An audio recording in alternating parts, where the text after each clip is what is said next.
নমস্কার বন্ধুরা, অনুভার রান্নাঘরে আরো একটি নতুন পর্বে সবাইকে স্বাগত জানাচ্ছি।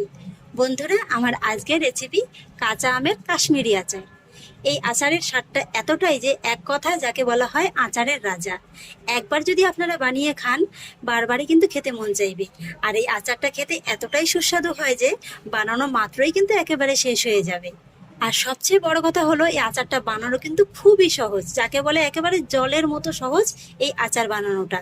মশলা দেওয়ার কোনো ঝামেলাই নেই।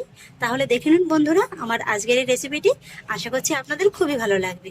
আর এই জন্য দেখুন বন্ধুরা, আমি আজকের আচার বানানোর জন্য এখানে নিয়ে নিয়েছি 500 গ্রাম কাঁচা আম।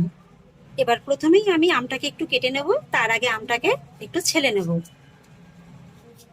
এই যে দেখুন বন্ধুরা, আমি আমগুলোকে খুব সুন্দরভাবে ছেলে নিয়েছি। আর এবার আমি আমগুলোকে একটু কেটে নেব। আমগুলোকে আমি খুব সুন্দর করে কেটে নিয়েছি। আর এই যে দেখুন বন্ধুরা, আমগুলোকে কিন্তু আমি এইভাবে একটু মোটা মোটা আর লম্বা লম্বা করে কেটে নিয়েছি। মোটামুটি একটা আম থেকে কিন্তু 6 টুকরো করে কেটে নিলেই হয়ে যাবে।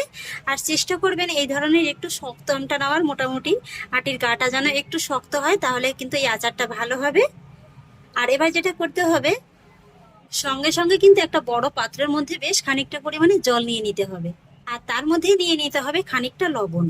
এইভাবে কিন্তু বন্ধুরা অবশ্যই লবণ জলের মধ্যে আমটাকে একটু ভালোভাবে ভিজিয়ে রাখতে হবে। লবণটাকে একটু ভালোভাবে জলের সঙ্গে মিশিয়ে নিয়েছি। এবার আমি কেটে রাখা আমগুলো এই লবণ জলের মধ্যে ভিজিয়ে রাখবো। এতে করে কি হবে, আমগুলো কিন্তু আর কালো হয়ে যেতে পারবে না।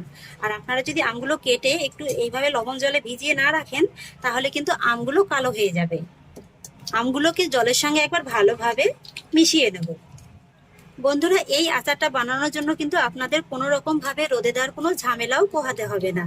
খুব সহজেই মাত্র 10 থেকে 15 মিনিটের মধ্যেই কিন্তু আচারটা তৈরি হয়ে যাবে। এই যে দেখুন বন্ধুরা, লবণ জলের মধ্যে কিন্তু আমটাকে একটু ভালোভাবে ধুয়ে নিয়েছি। জলটা দেখুন বেশ অনেকটা কিন্তু কালো হয়ে গেছে। এবার আমি আমটাকে এই জলের থেকে তুলে নেব। আর তারপরে জলটাকে ফেলে দিয়ে আবার একটু নতুন জল নিয়ে নেব। আর তারপরে এই নতুন জলের মধ্যে আবারও কিছুটা পরিমাণে লবণ মিশিয়ে নিয়ে এর মধ্যে কিন্তু আবারও আমগুলোকে দিয়ে দিতে হবে। আর তারপরে এই আমগুলোকে এই জলের মধ্যে ভিজিয়ে রাখতে হবে 5 মিনিটের মতো। খুব বেশি সময় নিয়ে রাখার কোনো প্রয়োজন নেই। 5 মিনিট বাদে এবার ঢাকাটাকে তুলে নিচ্ছি। এবার আমি আমের ভিতর থেকে এই জলটাকে ফেলে দেবো। আর তারপরে এই আমগুলোকে কিন্তু একটা সুতির কাপড় দিয়ে খুব ভালোভাবে মুছে নিতে হবে, যাতে করে আমের গায়ে কোনো জল না লেগে থাকে। এইভাবে কিন্তু আমটাকে বন্ধুরা একটু খুব ভালোভাবেই শুকিয়ে নিতে হবে। এইভাবে যদি আমটাকে আপনারা ভালোভাবে শুকিয়ে না নেন, তাহলে কিন্তু আচারটা আপনারা বছর জুড়ে সংরক্ষণ করতে পারবেন না। তাই অবশ্যই কিন্তু এইভাবে আমটাকে একটু ভালোভাবে মুছে শুকিয়ে নিতে হবে। এই যে দেখুন বন্ধুরা, পুরো আমগুলোকে কিন্তু আমি খুব ভালোভাবে মুছে নিয়েছি। আর এইভাবে একটা বড় থালার মধ্যে ছড়িয়ে রেখে দিয়েছি। এইভাবে ছড়িয়ে রাখলে আমটা খুব তাড়াতাড়ি শুকিয়ে যাবে। আর এইভাবে আমি মোটামুটি 5 থেকে 7 মিনিটের মতো একটু রেখে দেবো। মোটামুটি চিনির শিরাটা তৈরি হতে যতটুকু সময় লাগবে ততটুকু সময় রাখলেই কিন্তু হয়ে যাবে। আর চিনির শিরা তৈরি করার জন্য গ্যাস ওভেনে একটি কড়াই বসিয়ে দিয়েছি। তার মধ্যে নিয়ে নেব 500 গ্রাম চিনি। বন্ধুরা, যতটা পরিমাণে আপনারা আম নেবেন ততটাই কিন্তু চিনিটা দিতে হবে। আর এখানে 500 গ্রাম চিনিতে কিন্তু আমার 1 বাটির মতো চিনিটা হয়েছে। আর এবার আমি চিনির মধ্যে দিয়ে দেবো হাফ বাটি জল। যে বাটিটা মেপে আমি চিনিটা নিয়েছিলাম সেই বাটিরই হাফ বাটি জল দিয়ে দিচ্ছি। এবার আমি প্রথমে চিনিটাকে জলের সঙ্গে খুব ভালোভাবে মিশিয়ে নেব। চিনিটাকে জলের সঙ্গে আমি খুব ভালোভাবে মিশিয়ে নিয়েছি। আর বন্ধুরা, এখন কিন্তু আমি একটা চিনির শিরা তৈরি করে নেব। খুব বেশি সময় নিয়ে চিনির শিরাটা তৈরি করার প্রয়োজন নেই, মোটামুটি চিনিটা গলে গেলেই কিন্তু হয়ে যাবে। চিনিটা দেখুন বন্ধুরা, জলের সঙ্গে কিন্তু খুব ভালোভাবে গলে গিয়েছে। আর চিনির শিরার ভিতরে কিন্তু খুব সুন্দরভাবে একটা ফুটও উঠতে শুরু করে দিয়েছে। আর এই যে দেখুন, এই যে যেটা দেখছেন এটা কিন্তু চিনির নোংরা, এটাকে কিন্তু তুলে ফেলে দিতে হবে। নোংরাটাকে আমি খুব সুন্দর করে ফেলে দিয়েছি। আর এবার আমি চিনি শিরার মধ্যে অ্যাড করব কেটে শুকিয়ে নেওয়া কাঁচা আমগুলো। চিনি শিরার সঙ্গে আমগুলোকে একবার ভালোভাবে মিশিয়ে নেব। আমগুলোকে আমি খুব ভালোভাবে মিশিয়ে নিয়েছি। আর এবার গ্যাসের ফ্লেমটাকে মিডিয়ামে রেখে এই আমগুলোকে চিনি শিরার সঙ্গে মোটামুটি 5 থেকে 6 মিনিটের মতো একটু ফুটিয়ে নিতে হবে।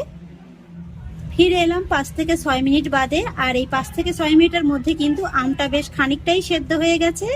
আর এই 5 থেকে 6 মিনিটের মধ্যে দেখতে পাবেন যে আমের কালারটা কিন্তু বেশ অনেকটা চেঞ্জ হয়ে গেছে, মোটামুটি কিন্তু একটা ট্রান্সপারেন্ট কালারে কিন্তু চলে এসছে। এই যে দেখুন। আর এই আমের আচারে কিন্তু বন্ধুরা খুব বেশি একটা মশলা যাবে না, প্রথমেই যাবে সামান্য একটু আদা কুচি। আদাটাকে আমি এইভাবে একটু জুলিয়ান করে কুচিয়ে নিয়েছি। আর সেই সঙ্গেই দিয়ে দিচ্ছি সামান্য একটু শুকনো লঙ্কা কুচি। লঙ্কাটাকে আমি এইভাবে একটু লম্বালম্বি করে কেটে নিয়েছি।